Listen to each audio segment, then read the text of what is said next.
Hi, guys. Before you get into the next amazing conversation with another amazing guest, I just wanted to tell you I have now moved over to Substack. So it's the Never Settle Podcast.substack.com. The reason I've done that is because of the increase in censorship I am finding on YouTube, and I'm worried that maybe one day they're going to deplatform me. So please head over to Substack and subscribe. I'm very new into it. It's growing. There will be a lot more content on there going forwards and hope to see you over there.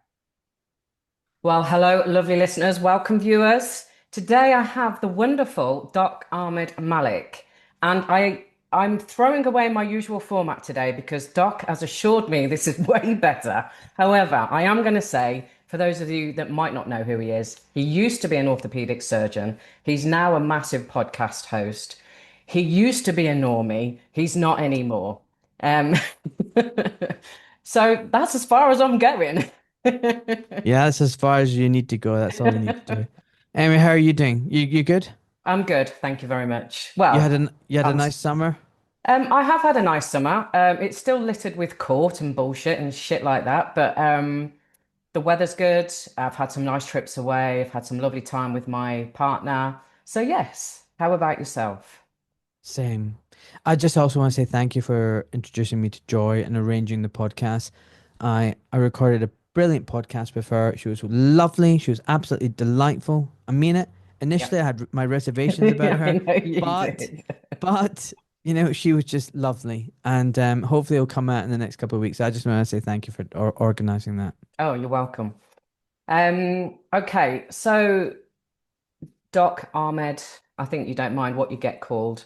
Um, I've been called everything. you've been called everything, But but but Doc is easy. Doc is Just easy. yeah. Okay, so you now host obviously the Doc Malik podcast, but you also you do a lot of writing, you do one-to-one consultations, and this is all to help people navigate the broken healthcare system. And we know the healthcare system is broken. We've seen the bullshit of the last few years and longer, let's be honest. Um, it's not the national healthcare system that we once knew and loved at all. You continue to challenge the mainstream narratives, but in terms of what you're trying to create now, what does it look like in terms of the one-to-one work, helping people navigate the healthcare system? What does that actually mean? What does that mean? So the national healthcare system is wonderful when it comes to trauma. You've been in a car accident. Yeah. Great. No one's disputing that. And the technological advances, nailing your femur, stabilizing your pelvis, transfusing you blood, treating the shock, basically stopping you from dying. It's great. But then it kind of goes downhill from there, and you just need to look at the evidence. Look at obesity rates, look at diabetes rates, look at cancer rates. They're all going up. Mm. And that's despite billions of pounds or dollars of money going into it and research and diagnostics and hospitals and well, you name it. So in terms of return for your money, return for your investment, your ROI, I mean, it's a really, really bad return we're getting, you know, on all metrics, it's kind of failing.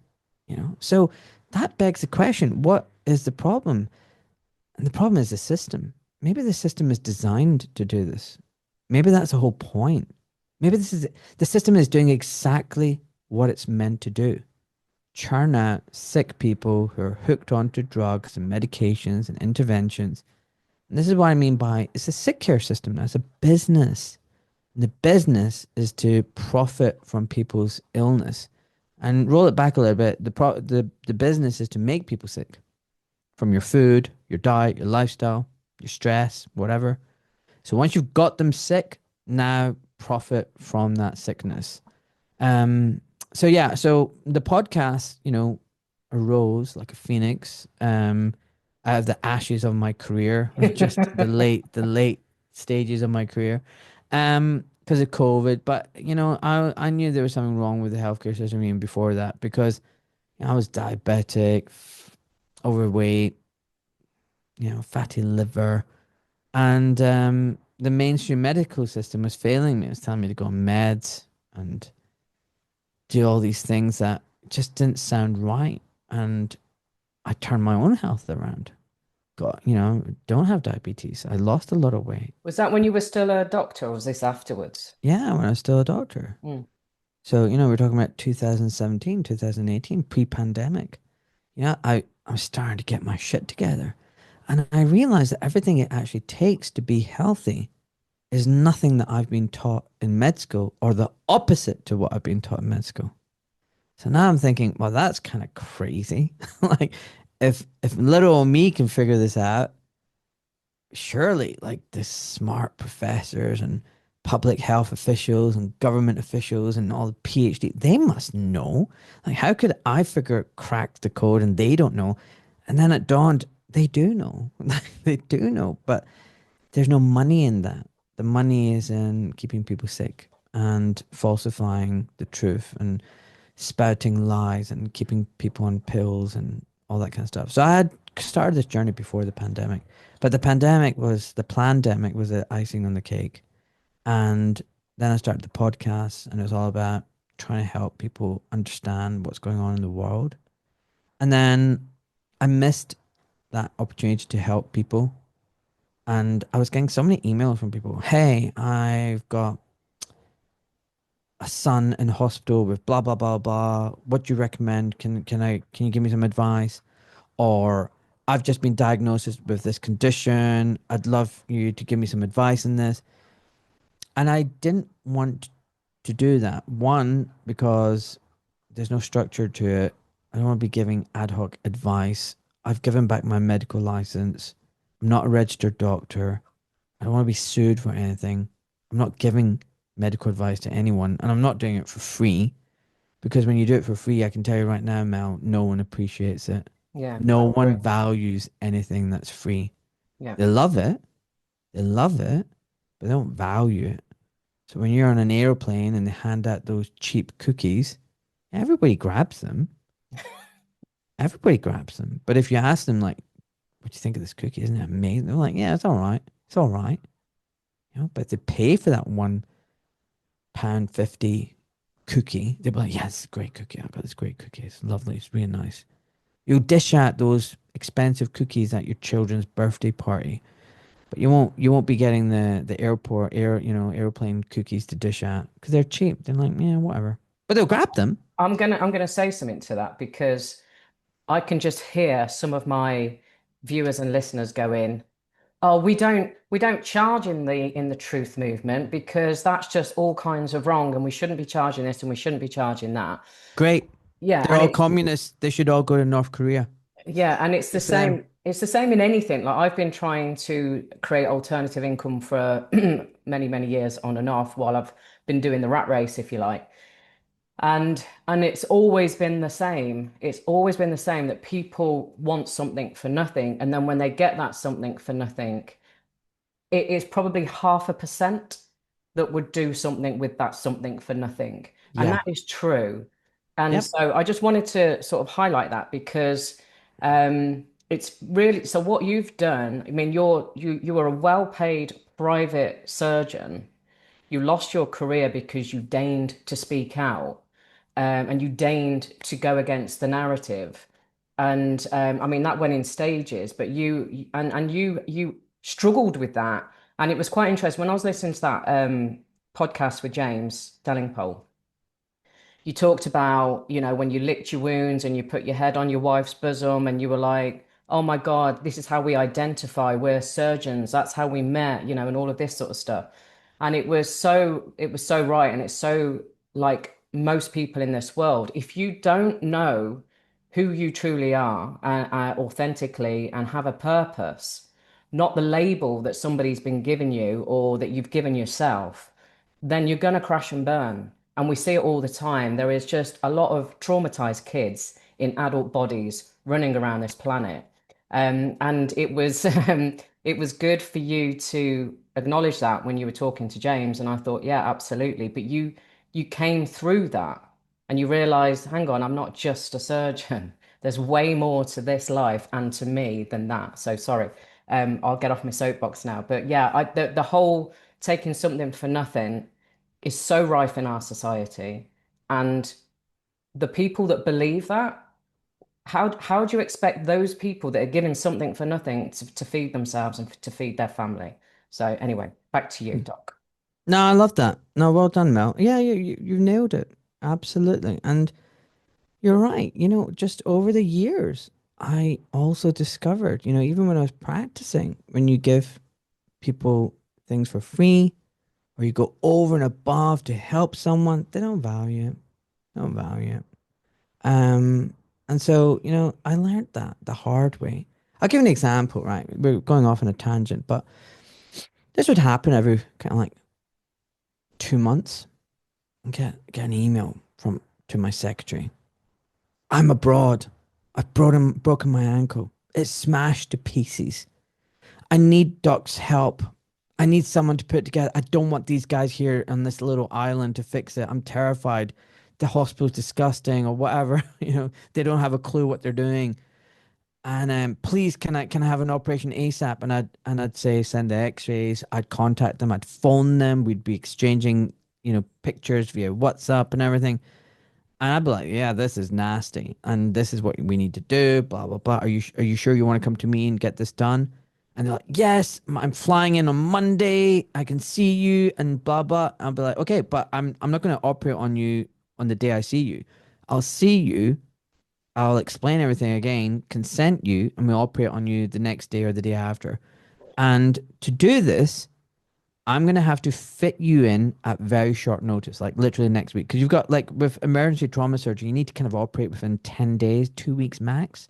Otherwise, the fracture starts to heal in the wrong position and swelling and all that kind of stuff. And you have to re-break the fracture, and it's hard, right? So you wanted to fix it fresh within days, 2 weeks max.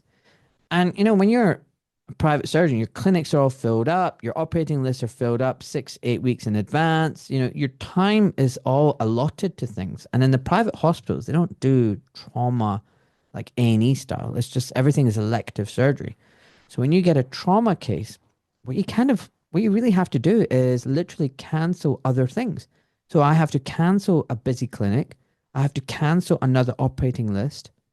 I have to find an anesthetist that I am comfortable with, that is competent and good, that I trust.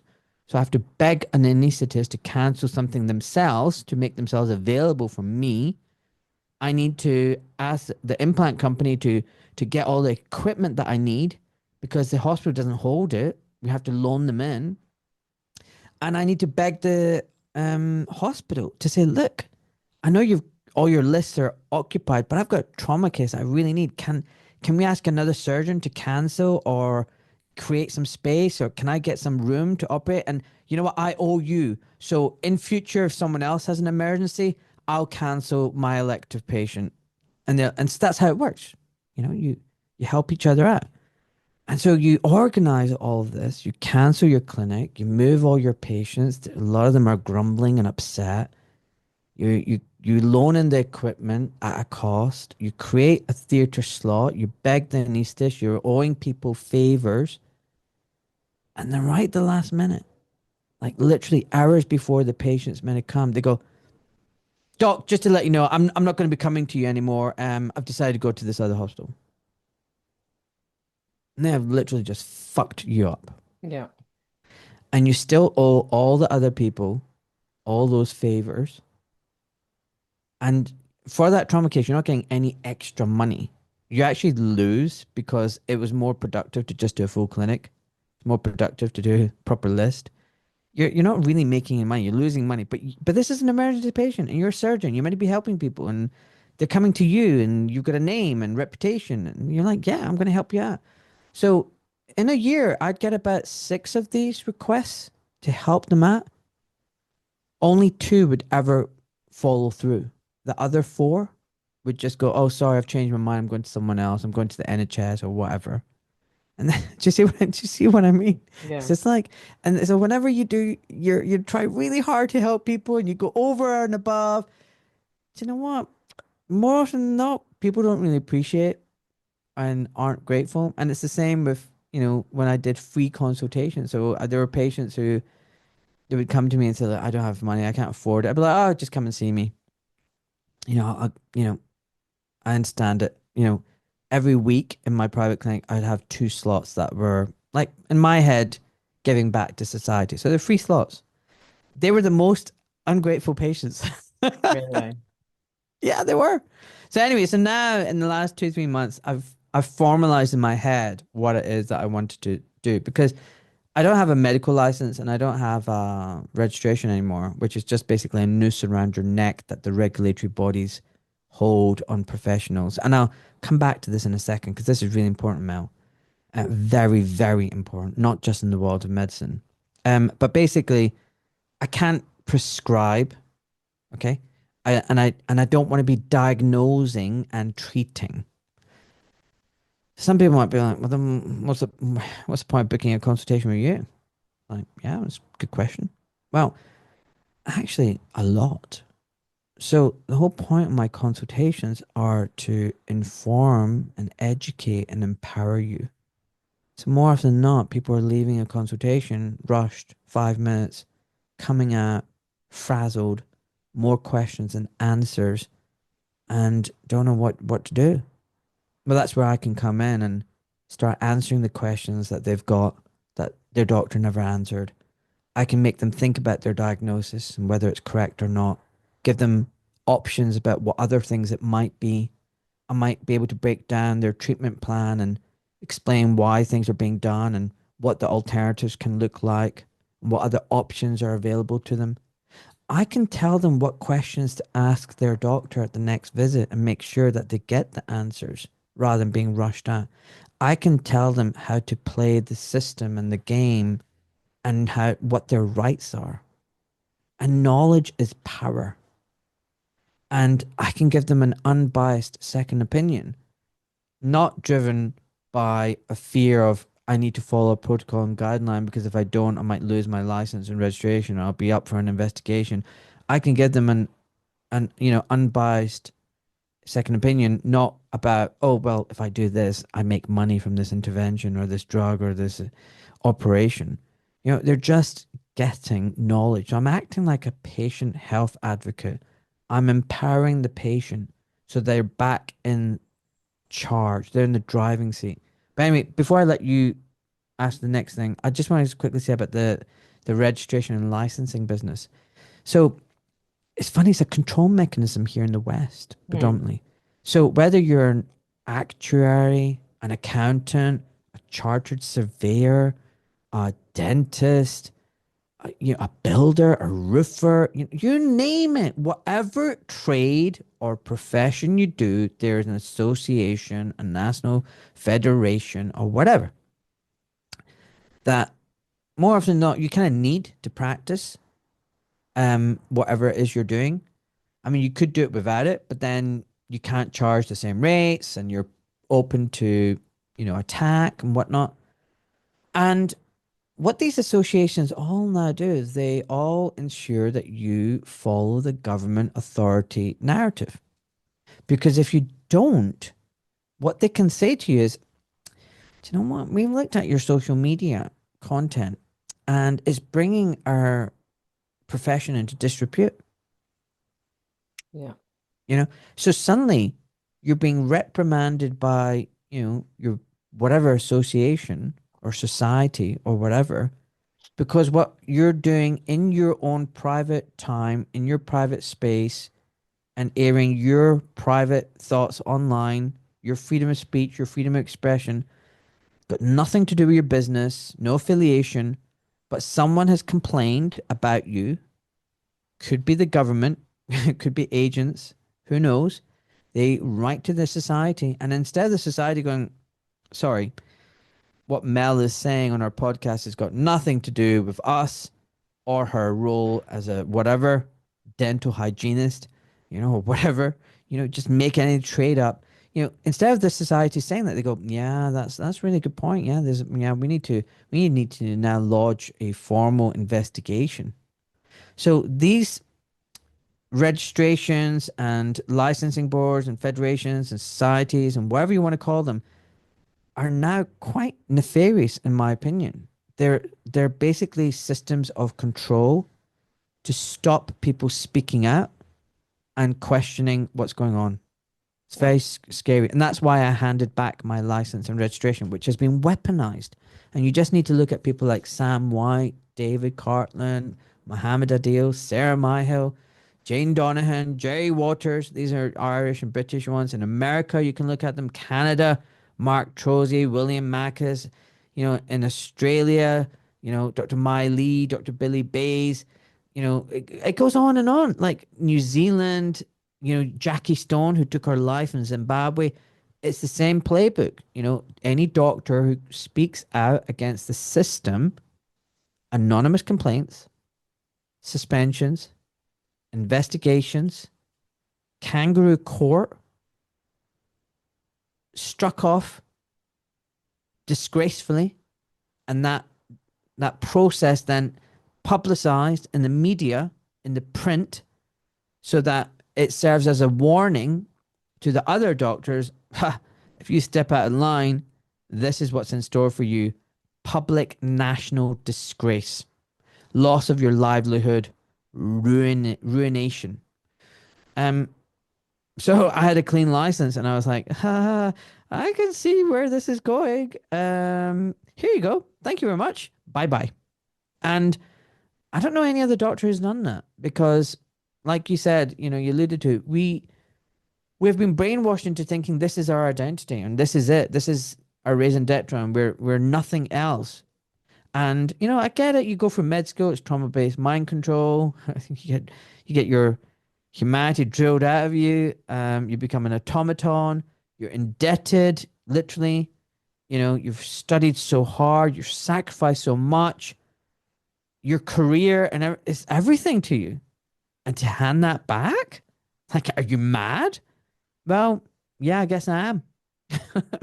Yeah. It's in my name, Ahmad. You mentioned Sarah Myhill. She was a recent guest for me, and she was the reason I got another strike and a ban for 2 weeks. I mean, it's absolutely crazy. She's a naturopath, for fuck's sake. And do you know what it was? She mentioned, and I can't say, but it's a blue liquid, and then there's another liquid, that have been used successfully for people, and that's what she mentioned, and that's what got me the strike, with no appeal. Um, do you know Victoria Rickson? Yes. Have you had her on yet? Yes and no. Okay. Um, So yes, she came on my show. She said things that she later thought were not appropriate. We thought about cutting it out and editing it out, but it was so peppered throughout the chat. It was just too messy. So we decided, both of us decided, let's just bin this one, and at some point she's going to come back. gonna do another one. She's a good egg. Yeah, she is a good egg. Mm. I've had her on 3 times. We've met, bless her, and we're helping her with something bigger. There's a few of us that are helping her. So, but yeah, she's a classic, isn't she? She basically, and all she was asking for was safety at work. That's all she wanted, safety for the patients and safety for the midwives. Yeah, well, that's not acceptable. And she's been, targeted as a baby killer now, and Christ knows what else. Um, how she keeps going, I don't know, because she's got a young family as well. But she's just got the heart of a lion, and she's got good people around her. So, but to go back to your point, absolutely, the licensing, the registration, it's rife, isn't it? Land registry, car registry, DVLA, all that sort of stuff. There's a hold on you at that point, and the birth certificate, we don't know. When we do these things, we just go blindly through life. Oh yeah, we have to do this, otherwise we'll get into trouble. And that's how we've been brought up until you get to a point where either something smacks you over the head and makes you wide open and you go, huh, something smells a bit off here. Or, the smaller percentage of people who have known that something's off most of their life. Um, for you, I know you were quite a normie. You said, in that podcast about 9/11, you believed it to begin with. So did I. Um, and it was probably a few years later, really. Well, maybe not a few later. I can't even think of the timescale, but at some point we all knew that Building 7 was what? Okay. And all of that sort of stuff. For me, I've always questioned the finance and the legal side of things for a long, long time and got myself into trouble with all of that. And I'm still in trouble with all of that. Um, but what I found empowering and I thought fair fucking play to you. You have so many doctors say to you, oh, well, we love what you've done. We love the fact that you're saying what you want to say on your Twitter and this, that, and the other. And when you turn around to them and said, well, why don't you? Because you know the crap that's going on. And they said, oh, no, no, no, we can't do that. No, no, I've got a family to feed. And we've heard that in every section, not just in doctors, in every section, solicitors, the legal profession, councils, all of that. The people that are in the know, which is way more than we probably would like to think is in the know, and they're continuing regardless. We all think it's like the cartels and the mafia that are the baddies. It's not. It's not, is it? They're just fighting the system and trying to create their own reality, like the gypsies. You know, they have refused to conform, and I applaud them. I don't like it when they leave a load of crap on a field, but but other than that, I do applaud the way they live their life. And you're absolutely right. You give somebody a license or a registration, and it's control. It's absolute control. So I was it's funny because you were talking about your past and the fact that you joined the Brexit movement and that was sort of the start of your unraveling really. And you were born in Glasgow, you don't live there now. But what was life like for you before you became a doctor? You said you can't take the Glasgow out of the boy. I always say that you can't take Cov out of the girl. Um, what was it like for you when you decided to become a doctor? Was it just the norm? Was that expected from your parents? Hmm. Um, yeah, I mean, I was just no, I don't think it was a norm. It was a very working class family. Both my parents were not educated. My dad was very smart, but didn't go past, I think, 15 high school. Yeah, So, no formal education. And it's funny, at the beginning when I was a little kid, they were talking about, be the best in your class and, come top and become a professional, become a lawyer. My mum really wanted me to become a lawyer because her dad was a lawyer. My dad, he just wanted me to be something successful and smart. But then as the years went by, I remember he wanted me to become a businessman, and it was quite a shock. It was like, you don't want to work for other people. You want to be your own businessman, and you'll be so much more successful and wealthier and happier if you just do your own thing. And I said, I want to become a doctor. I was watching ER and all these other kind of programs then, and I just loved it. And it just seemed I loved biology. And when the bullseye came out in biology class, I was like all over it. It was just like, all that kind of stuff. I was just fascinated by like where do we come from? Like, how are we made? And what's inside us? Like inside our skin? Like, because when you're a kid, you don't really think about that, and then you never get told about that. You've got this meat suit, you've got the skin, and you hear your belly rumble, you hear your heartbeat, but what's actually inside us? I was fascinated by that, anatomy and stuff like that.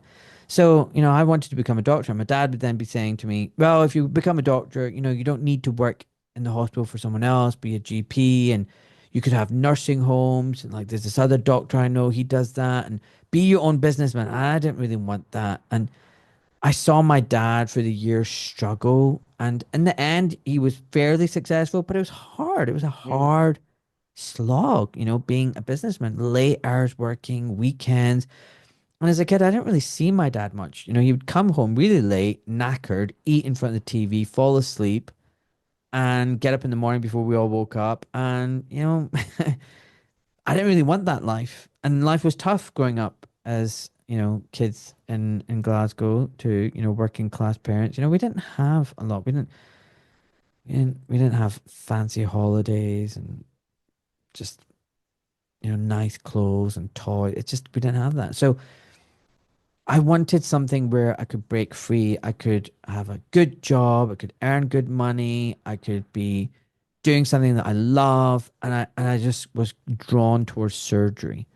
And at the end, my parents kind of were like, "Oh, well, okay, if that's what you want to do, believe it or not."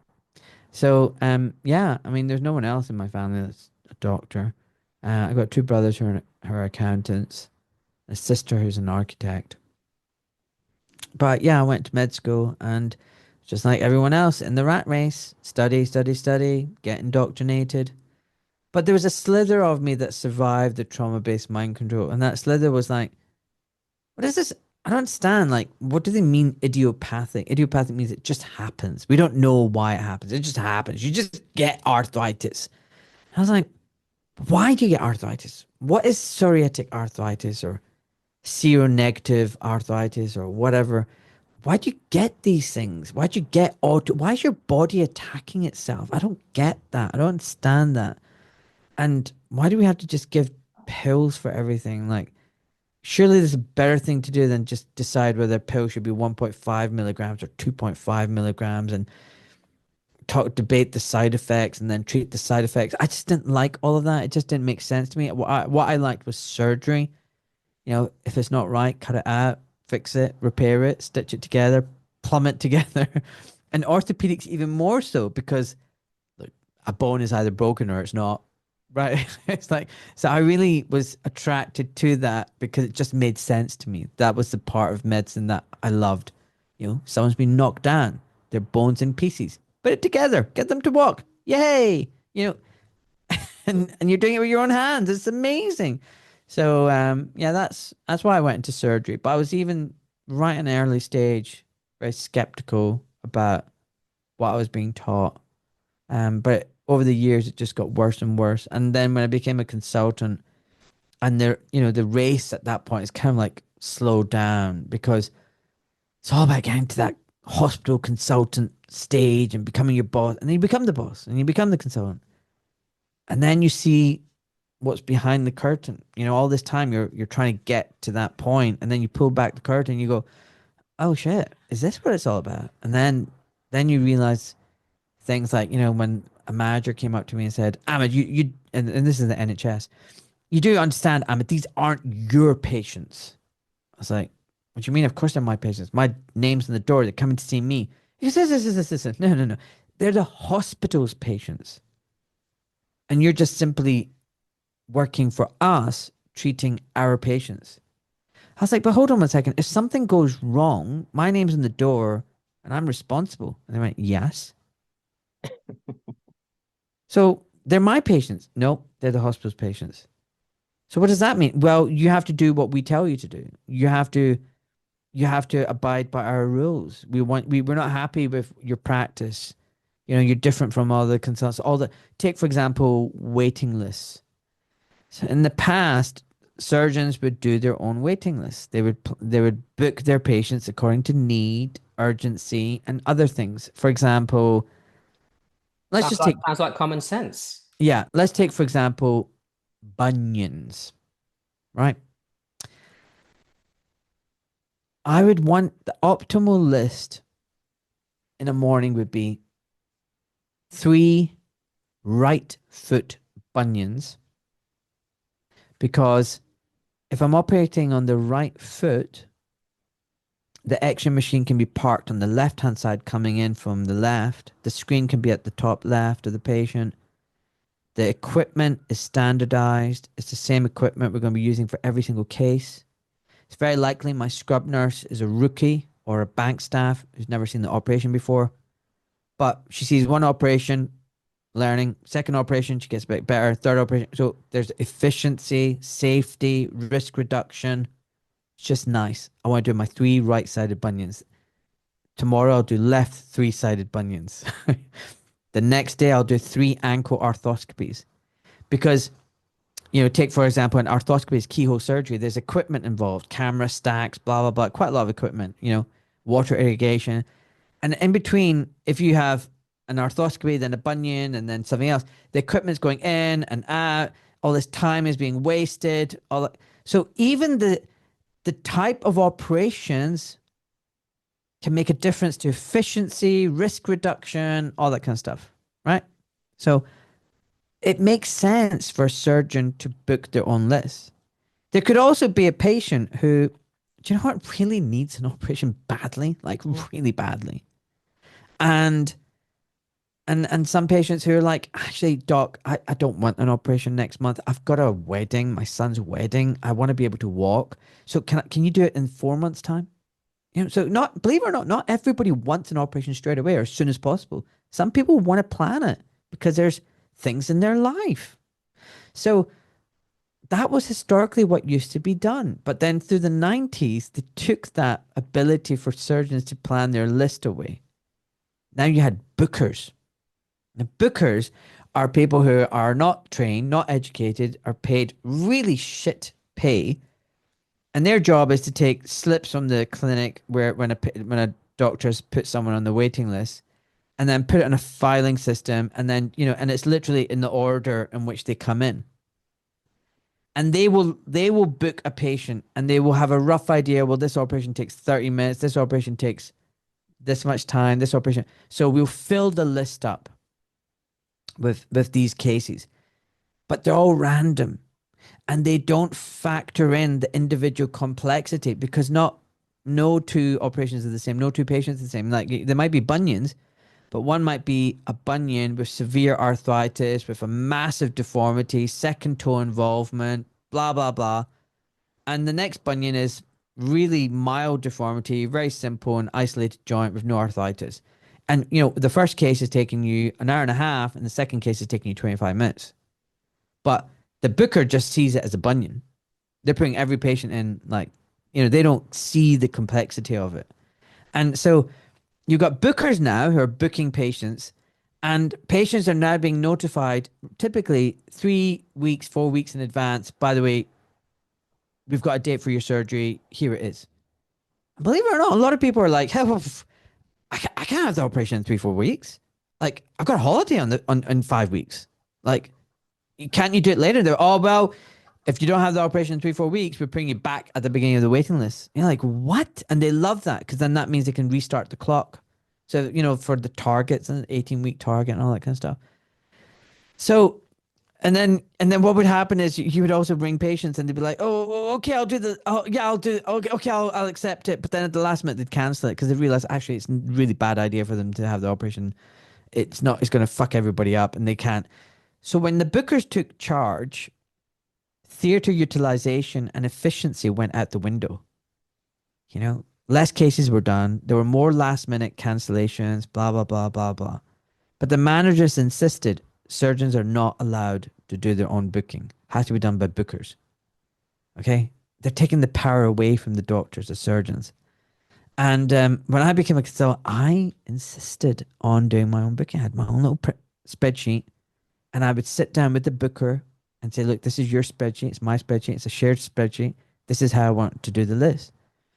And I remember at one point, this consultancy firm come in about theater utilization optimization. And they went right at the beginning, they went, who is Mr. Malik? And, of all the consultants, I put my hand up. They went, you are a machine. Your theater utilization is 100%. Your efficiency is off the chart. This is what we want everyone else to be like. But they didn't ask me, what is it you do? How do you do it? They didn't pick up the fact that I'm the only guy who did my own booking, had my own list, right? And they decided that what they were going to do was get rid of some of the bookers to save money. They did this and did that. Actually, it just made things worse. Then they went back and put things back to where they were before, and things got better slightly. And then they claimed that as a success, believe it or not. Anyway, like 2 years later, then the managers came up to me and said, look, you've been running this for about 5 years your way. Now it's really not acceptable. You cannot be doing your own booking. It's against the hospital policies. And if you don't relinquish your spreadsheet and your interference, we're going to do an investigation. You're going to get disciplined for this. Even though it was working and it was efficient. Even though it was working, it was efficient. And then what happened was, I went, okay, fuck it. Do you know what? Fuck it. Fuck it. Take your fucking booking and all right, whatever. Guess what happened to my theater utilization? Yes, I can imagine. went out the window, right? Last minute cancellations, inefficiency. And then guess what happened? 4 months later, I get a manager at my door. And I'm like, in my clinic, he comes in. Mr. Malik, we need to have a conversation. We're looking into your figures and numbers, and we want to know, we're trying to investigate and figure out what's going on. Your theater utilization used to be 100%, but now it's only 76%. Wow. And I'm like, yeah, because you took my booking away. I was like, and they just don't get it. They really don't get it. And this is just one tiny example. Like there's so many more about the inefficiencies that are built in, the frustrations, the waste. Like people say the NHS, doesn't have enough money. We need to give more money to the NHS. The money, the NHS is a gravy train. It's a gravy train. There's so much corruption, Freemasonry, patting each other on the back, contracts and doctors all playing the system. There's like people are making a lot of money from the NHS, but the system, right? The output of the system is what you see, is designed. The output of the system is to keep the staff, the doctors and nurses, frazzled, stressed, running around in circles, agitated, angst, broken, Yeah. and to leave the patients confused, shortchanged, frustrated, angry. And then what you do, the system gets the doctors and the nurses upset with the patients. Oh God, they're asking me awkward questions. Why don't they just fucking take the pill and shut up and leave my room now? You know, and the patients are like, oh my God, the doctor's only giving me 2, 3 minutes, and God, they don't answer my questions, and they're vague and they're stressed and they're snappy and they're so arrogant and they're rude. And in the meantime, McKinsey, WPC, PwC, Balfour, BT, or whatever, or Sercor, or whatever, all the companies and corporations and the pharmaceutical companies and the state managements and the services companies and all the other thing that the NHS actually is, because they're all privatized, they're just rolling in millions and millions of pounds of contracts. Their CEOs and directors are living in the big mansions that you see in the Hertfordshire, Buckinghamshire, Surrey area. Everyone's a winner except the patients and the doctors and the nurses. It's Yeah. all by design. This is how the system works, and it's meant to be like this. It is. And I was having all sorts of visuals while you were talking. You explained that really, really well. And it was taking me to a recent conversation I've had with a bank about a certain issue. And I was dealing with a robot. That's the best way I can describe it. It didn't matter what I said. Yeah, yeah. Okay, I get what you're trying to say. However, this is what I'm saying to you. And then again, it was the scripted response back. And this is the same in every single organization going. Ah, it is so frustrating. Doc, what's the answer? Because I know you're out of the NHS, you're out of medicine now.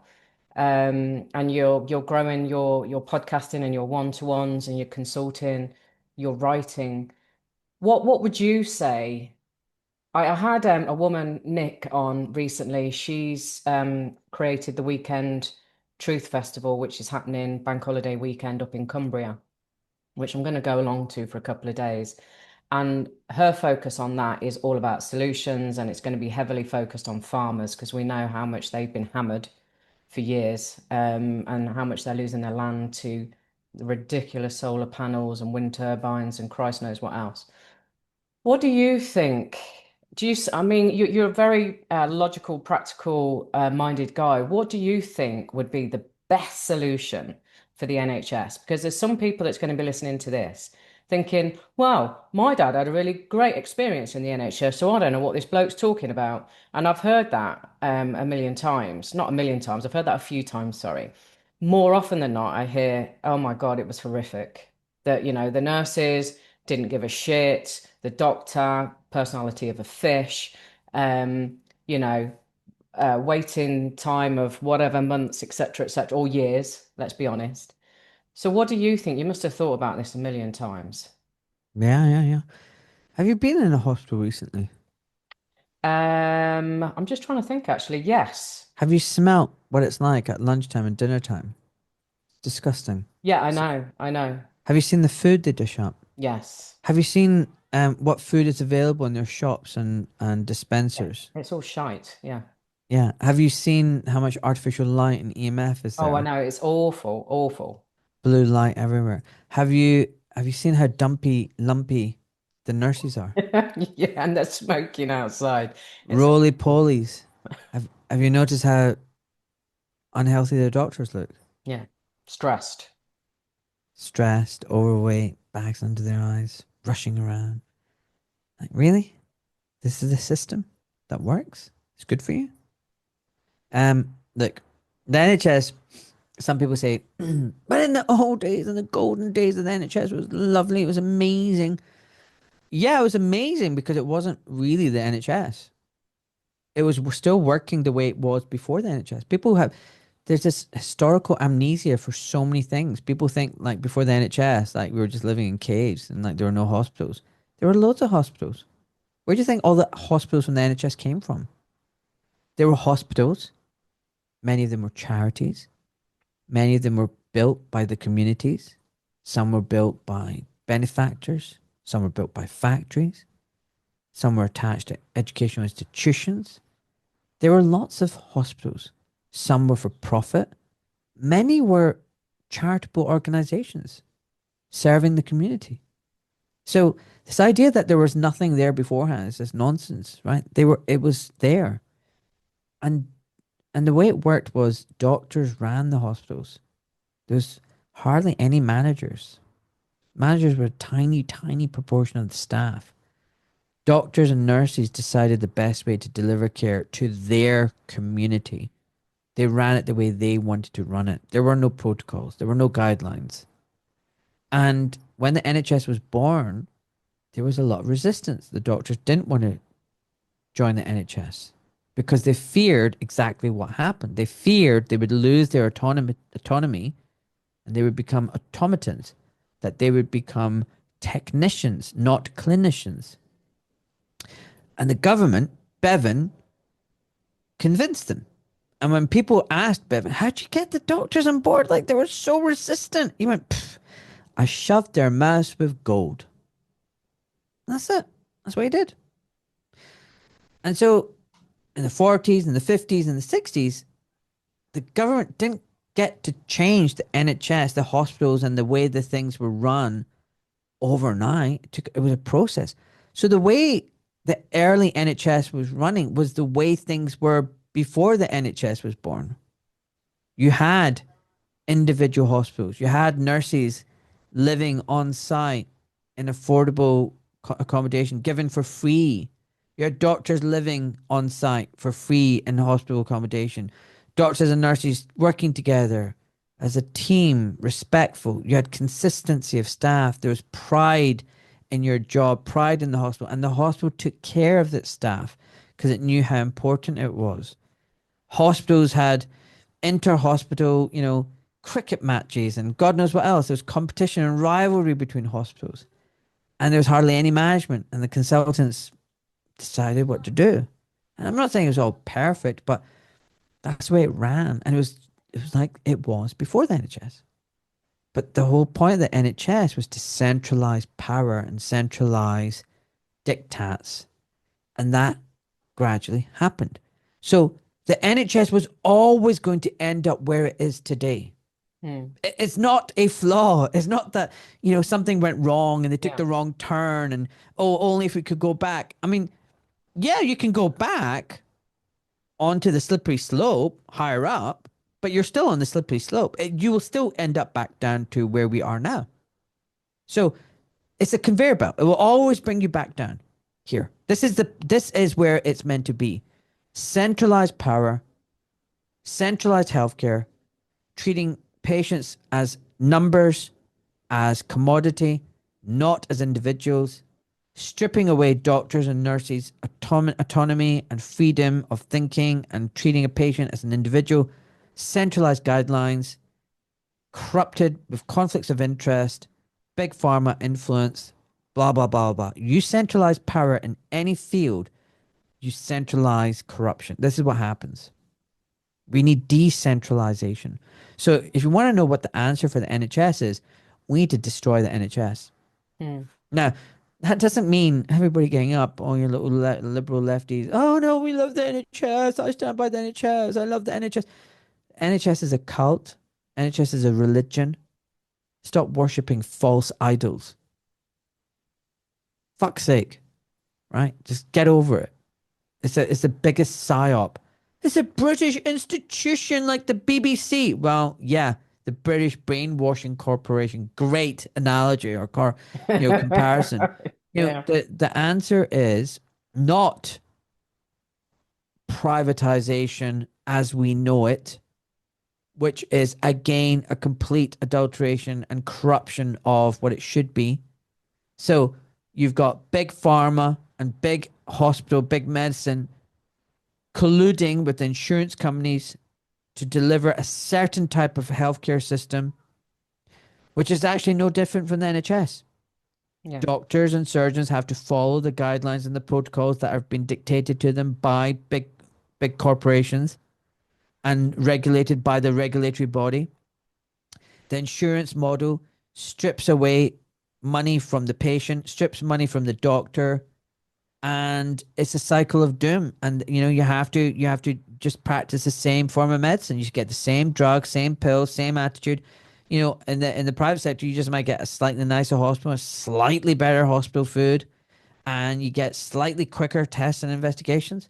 But what you're getting is the same product. So no, I'm not saying, oh, destroy the NHS and oh, you just want private health. No, don't be stupid. Don't give me those kind of false arguments. It doesn't have to be one or the other. Let's do a third way or a fourth way. How about local communities, non-profit hospitals? How about we strip away the management again? How about we have charities? How about we do pay, but we control the purse, not stupid insurance companies who dictate to us who we see, where we see them, when we see them, and how many times we see them. You know, proper insurance companies whose only purpose is we put money in there for a rainy day, and when we need it, we tell them, "Hey, pay up," and they go, "Okay," because that's not what insurance companies do now. Insurance companies now practice managed healthcare. They dictate who you see, when you see, what test you can get, what intervention you can get. That's a complete adulteration of their role. They're not meant to stand between the patient and the doctor, but now they do. Now they tell the doctor what to do. I know this because I was a private doctor. I would have insurance companies say to me, "Oh, we've followed your numbers, and you're seeing patients follow up for too long, and you've got 2 visits post op when it should only be 1 visit post op." So if people think, "Oh yeah, you don't want to be seeing patients 10 times after an operation, you're just trying to get money off them." No, like literally, I just want to see them 2, 3 times, check the wound is healing, make sure the bone is healed, and the insurance companies are like, "Oh no, you can't have that many follow ups." Or you can't do too many scans, or we don't want you to do this operation, or we're paying you less for this. They're influencing doctors' management practices. They shouldn't be doing that. That's not oh, if you don't do this, we're downgrading you. So, a lot of our insured patients won't be able to access you. And then they go, and then, so there's little sticks. So they'll go, if you do as we tell you, we'll send more patients to you. That's number one. And then if you still refuse and practice the way you want to practice, they go, oh, well, now only a few people will be able to access our pot of patients. We're going to send patients to other doctors who are doing as they're told. So that's the next stick. And then the third stick is, you know what, we're not going to send you any of our patients anymore. We're going to, de-license you from our insurance thing. You're not going to have access to our patients. And you go, okay. So I let Bupa go. I let AXA go. I let Vitality go. I was like, okay, fine. Sort it. Because that's the stick, like, oh, well, So first of all, it's a carrot. We'll give you more patients. We'll send more patients to you. We'll send them to you rather than the other doctor. Um, so, by the end of my practice, I was running a kind of boutique. I'd say about majority of my income was from self-pay patients because I wasn't being told then what to do. The only person that mattered was the patient who's self-paying. See how corrupt the system is. So no, when I said destroy the NHS, I don't mean like bring on this private healthcare globalist bullshit system. No, fuck that shit. Decentralized everything. Get rid of the GMC, get rid of all these centralized national bodies and registrations. And some people might say, well, it opens up to quackery and quacks. Yeah, but you know what? Most quacks and everything will get found out. And, we're in an age where, you can't hide, or it's very difficult to hide. And I would say, actually, it's the hospitals and the management who hide a lot of the bad stuff that goes on because they don't want it to affect their reputation or their income. That's another story we could talk about. So, look, the reality is you're only as good as the last person you treat in a free and open market. So, I had to do a good job because if I had a disgruntled, unhappy patient in my little community, I know they're going to go to their golf club and tell Yeah. all their friends what a piece of shit I am. Yeah, spreads like wildfire. Um, Spreads like wildfire. I've got my own theory on the quack word, and I could be completely wrong, but I was thinking about this quite recently. And I'm sure, there are charlatans out there in every industry, not just, the medical industry. But I reckon the quacks of the old days, we've heard about it at school and all that sort of stuff, whether they're still teaching that stuff, I don't know. But it was to discredit the doctors that were decent doctors, that were using natural remedies, that were looking at alternatives, because we know Rockefeller at whatever time took over the medical industry and turned it into the barbaric system it became, especially in childbirth. You asked me if I'd been to hospital recently. I went to see my partner's son and fiance who have just had a baby, and I knew damn well she would end up in a cesarean. And guess what? She did. They wanted that umbilical cord not cutting. They wanted all of that. They told her about 2 or 3 weeks before her due date that there was a problem, something to do with diabetes. Got to start monitoring you. Then we're going to induce you. And then they broke her waters. And then, of course, and then they pulled her cervix forward. I mean, it's just horrific. And if she'd just been left alone to go to the natural term, she would have had a nice birth and she would have been able to keep the umbilical cord Yeah. and all of that sort of stuff. And then I was in a walk-in center with my son who just had tonsillitis a few weeks ago, a really bad. He's never had it before. He's 26. And the doctor in there, you talked about the stress. I mean, he was like this ball of whatever. Yeah. Nice enough guy, but he was just moaning on about the fact because it was about 7 o'clock on a Sunday evening. The only pharmacy open in the whole of Coventry was this one pharmacy for us to go and get the antibiotics. We don't want to do antibiotics, by the way. We're against it, but he was so poorly. And luckily, this pharmacy is close to where I live, so I was okay. But the people that live on the other side of the city and all the rest of it, I mean, it's just ridiculous. There was no dispensary in the hospital anymore. And then, anyway, 2 days later, we're coming off those antibiotics because my poor son was delusional, was seeing things, hearing things, couldn't sleep. He was wired, all thanks to those antibiotics. So anyway, I've gone off on a bit of a tangent there, but it was just really expressing some to validate, not that you need validation, but to illustrate what you were just talking about in terms of the experience within hospitals right now. Yeah. And and I'm sure it is. I'm sure some people have a nice experience still. Yeah. There are good people still in the NHS. However, I think it's few and far between, Yeah. Sadly. sadly. Sadly. So what's next for you? I'm seeing the time here. Is it more you're just going to continue to grow the podcast and become the next Joe Rogan? Yeah, that'd be nice. That'd Have be you been on nice. Joe's show yet? No, I'd love to go. Love Yeah. to go. Um, yeah, look, I'd love to finish a book.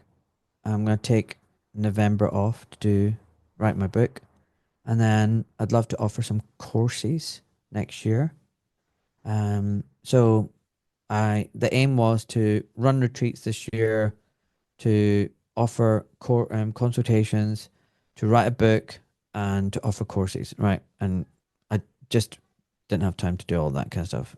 So I've managed to do the retreats, and I'll try and get 2 next year instead of 1 this year that I did. I'm doing the online consultations. I'm doing the podcast, but now I would like to write the book and offer some courses. So that's the plan. Let's see where it goes. Okay, cool. And if people want to know more about the wonderful Doc, where do they go? Oh, you're very kind. So, docmalik.com, docmalik.com, and everything's there. All the links to my shows, consultations, everything. Perfect. Listen, thanks for having me. Yeah, thank you so much. I've literally stopped right on the hour. How good is that? You're awesome. How pro am I? You were really good. Can I just say something? I think that I hope you understand why I said go listen to the episode. I thought you were really good. You asked some really good questions. And I think it showed that you did your research. And I think that reflects really good on you as a host. So thanks for taking that on board, by the way. Yeah, you're welcome. Well, thank you so much. I know that the listeners and viewers are going to get a shed load of value out of this, and wishing you all the very best with everything you want to achieve next year. Yeah, well, we'll keep in touch, okay, Mel. But the reason why I have to be short is like summer holidays. So I've got 3 young little kids. They're in the garden. They're all like screaming and saying, "Daddy, now come over, come over." So that's why That's absolutely I don't want to abandon them for too long. It's just hard. no worries. All right, Take God care. bless. Bye bye.